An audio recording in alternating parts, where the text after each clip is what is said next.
Salut à tous, j'espère que vous allez bien.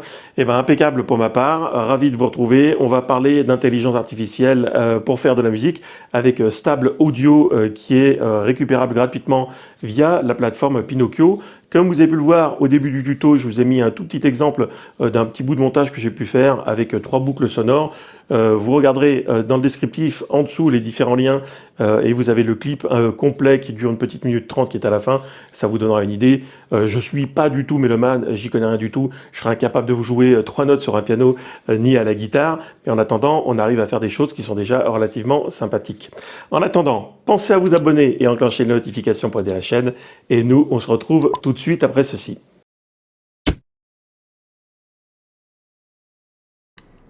On va procéder à l'installation de Pinocchio pour ceux qui n'ont pas encore la plateforme. Alors voici la page d'accueil. Je vous ai mis bien sûr le lien dans le descriptif. Vous allez cliquer sur téléchargement et choisir la version qui vous intéresse. Pour ma part, ça sera donc celle de Windows. Et une fois que vous avez fait votre install, vous allez arriver tranquillement sur la page d'accueil en fonction de ce que vous avez, qui sera donc celle-ci. On va choisir Stable Audio. On clique dessus et vous allez cliquer sur téléchargement. Et une fois que c'est fait, vous cliquerez sur install. Ça va prendre un certain temps, jouant pas en fonction du débit internet que vous avez. Et une fois qu'il est dans le menu qui est là, on va d'abord lancer Update pour être sûr qu'il n'y ait pas un petit complément qui vient de se rajouter. Et après, vous cliquerez sur Start. Donc là, pareil, le premier démarrage, ça risque de prendre une bonne vingtaine de minutes, le temps que ça se finalise. Et après, vous allez arriver sur la page qui est celle-ci. Alors, on va laisser faire les étapes. Moi, je vais abréger un petit peu le démarrage en coupant. Et donc, ici, on va cliquer sur ce menu-là pour arriver sur la page principale sur laquelle on va rentrer les prompts.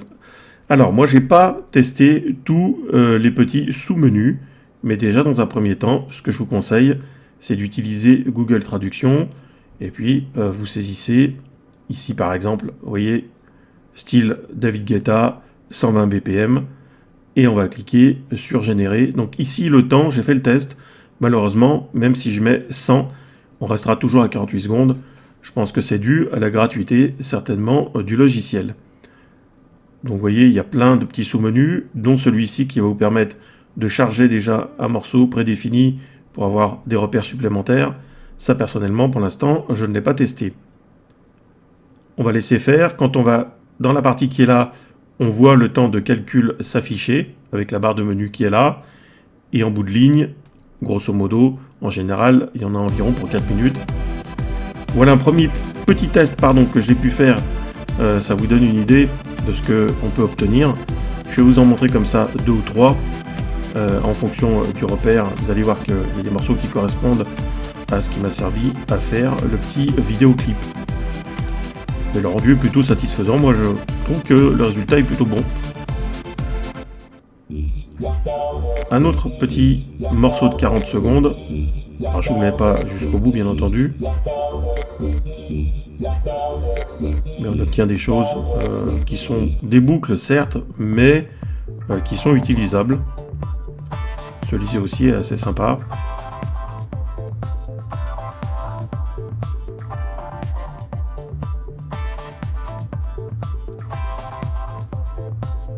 Je vais vous en faire écouter 2 autres rapidement.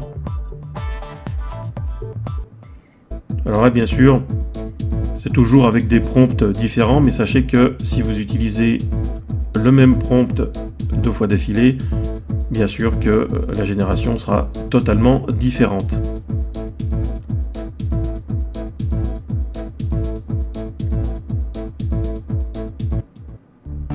Et voilà pour ce petit bout ici, voilà, que j'ai nommé style David Guetta, bien sûr. Ce qui est assez loin de lui ressembler, mais il y a quand même voilà, un résultat qui se rapproche.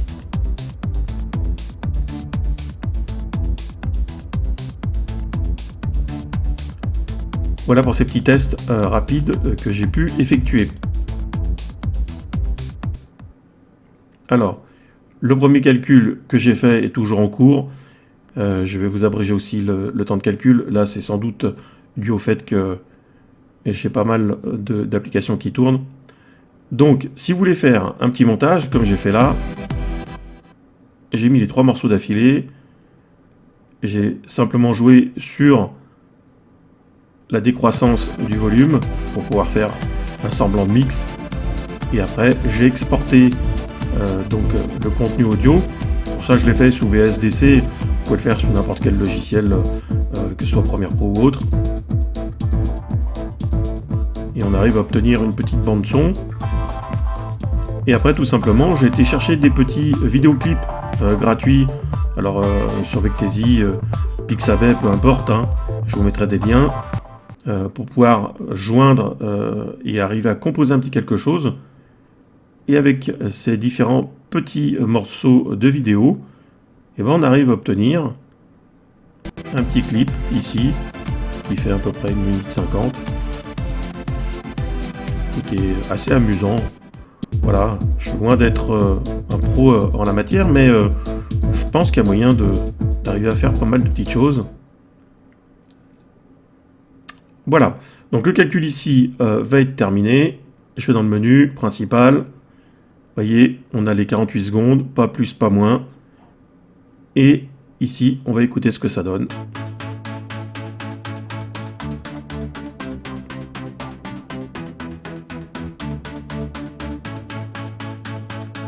Alors ça reste assez cohérent. Moi je trouve que le résultat est plutôt bon. Il y a moyen de faire des choses avec, bien sûr. Je pense qu'au niveau des prompts, il va falloir trouver exactement le contenu à mettre pour avoir un début et une fin sur ces 48 secondes qui soient cohérentes. Moi je vous avoue qu'au niveau de la génération des prompts, je trouve que c'est déjà compliqué pour une image, et pour de l'audio, ça l'est encore plus.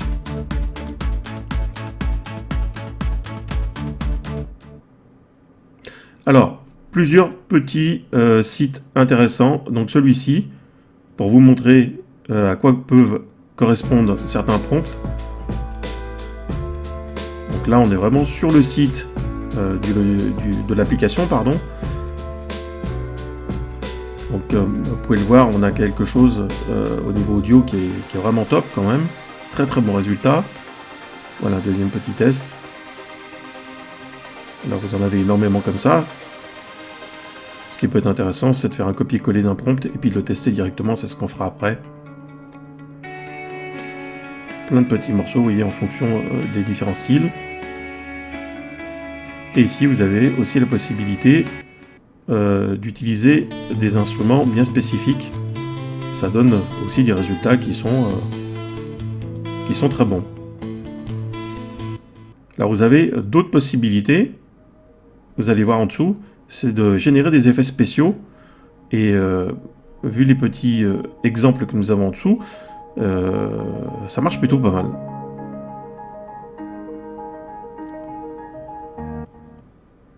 Alors, on va descendre un petit peu dans la page. Et ici, vous voyez, on a sonnerie, explosion, les voitures qui passent, l'artifice. Et on a un résultat qui marche bien, en fait. Hein. Alors bon, je sais qu'on peut trouver bien sûr tous ces effets gratuitement sur le net, mais si vous avez la bonne maîtrise, vous pouvez les générer comme ça. Ça fonctionne aussi pas mal du tout. Voilà pour ce site internet. On va faire un copier-coller ici.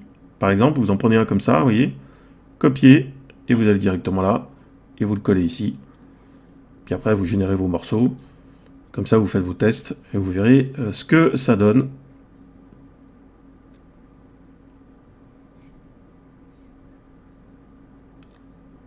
Et voilà, pour ce morceau-là, par exemple.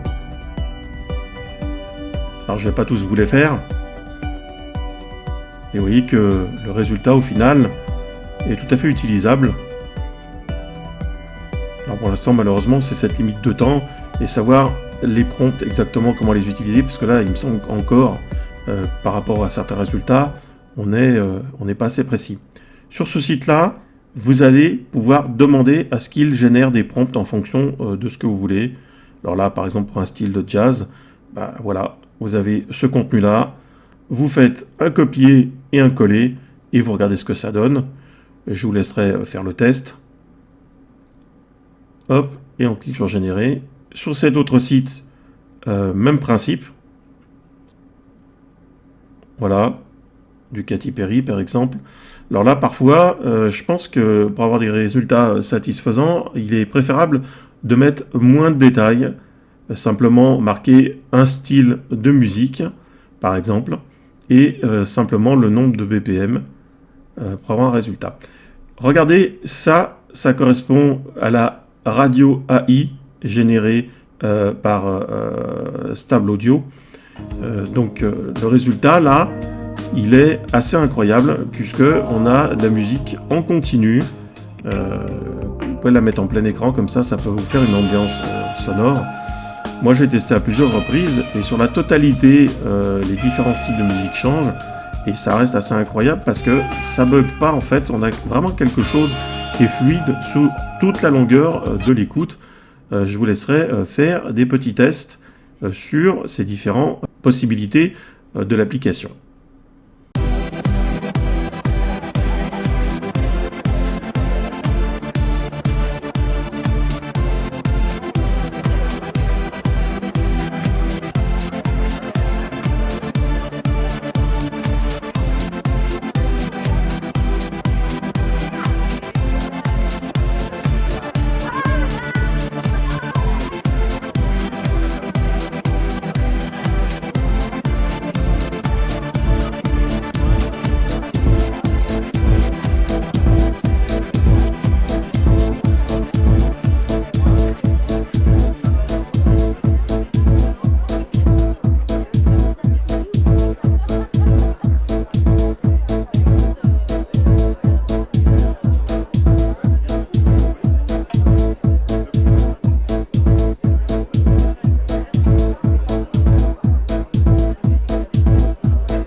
C'est tout pour ce tuto sur Stable Audio.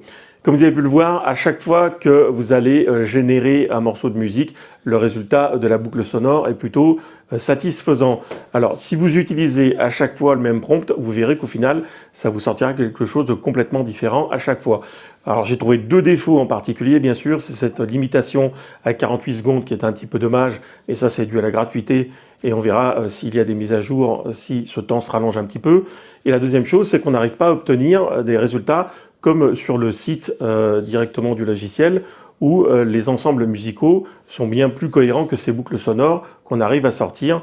Ça, c'est un petit peu dommage. Alors, j'ai utilisé des prompts qui étaient un petit peu plus complexes, et au final, je ne suis pas arrivé à avoir mieux que ce que je vous ai proposé dans cette vidéo. En attendant, n'hésitez pas à mettre des commentaires et à poser des questions, et j'y répondrai avec plaisir. Et je vous dis à bientôt pour des vidéos et plein d'infos. Ciao, ciao!